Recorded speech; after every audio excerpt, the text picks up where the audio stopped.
দেশীয় এবং আন্তর্জাতিক চক্রে বিএনপি এবং জিয়া পরিবারকে ধ্বংস করার জন্য বিগত 1/11-এর সরকার তারেক রহমানকে বন্দী করে নির্মমভাবে নির্যাতন করেছিল।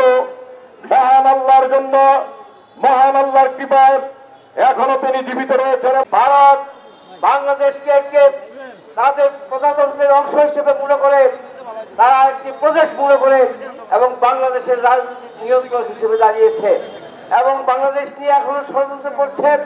ভারত বিভিন্ন ভাবে বাংলাদেশে একটি অঘটন ঘটিয়ে দেশের অবস্থা অস্থিতিশীল করার ষড়যন্ত্র করছে এবং সেই ষড়যন্ত্রে বাংলাদেশে জামালপুরেও একটা গোষ্ঠী, একটা দলের একটা গোষ্ঠী আওয়ামী লীগের সঙ্গে দীর্ঘদিন আঘাত করেছে।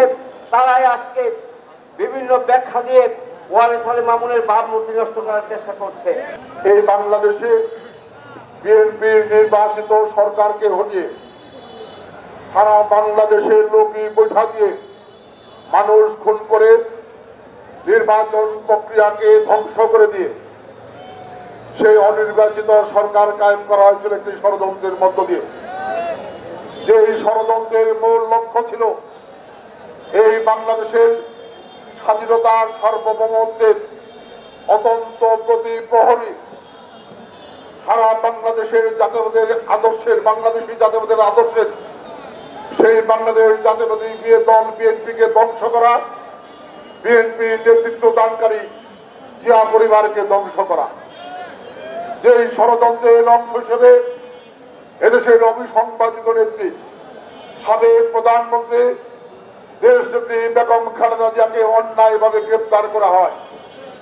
যে ষড়যন্ত্রের অংশ হিসেবে বেগম খালেদা জিয়ার জ্যেষ্ঠ পুত্র ইলাস্টোমের ইমালশন থাকায় দেয়াল থাকে ড্যাম্প প্রুফ ফাঙ্গাল মুক্ত rainbow paints the colour of joy. এদেশের স্বাধীনতার ঘোষক বীর মুক্তিযোদ্ধা জিয়া রহমানের জ্যেষ্ঠ পুত্র বিএনপির ভবিষ্যৎ নেতা তারেক রহমানকে গ্রেপ্তার করা হয়। জিয়া পরিবারের কনিষ্ঠ পুত্র বিশিষ্ট ক্রীড়া সংগঠক আরাফাত রহমান কোকোকে। আপনারা দেখেছেন সেই দিন পতিত স্বৈরাচারের সেই আওয়ামী লীগের নেতা সাবেক পতিত স্বৈরাচার প্রধানমন্ত্রী শেখ হাসিনাকেও গ্রেপ্তার করা হয়। আমরা সেই সময় দেখেছি যে তারেক রহমান এবং আরাফাত রহমান কোকোকে গ্রেপ্তার করে নিয়ে যাওয়া হয়, টেলিভিশনের পর্দায় বাংলাদেশের মানুষ দেখেছে তারেক রহমান একজন সুস্থ সবল টকবকে যুবক, তাকে গ্রেপ্তার করে নিয়ে যাওয়া হয়েছে।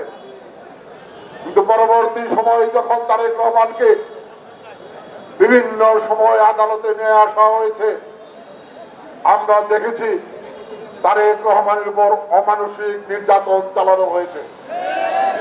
তারেক রহমানকে মেরে ফেলার জন্য তার উপর চরম অমানসিক নির্যাতন চালানো হয়েছে।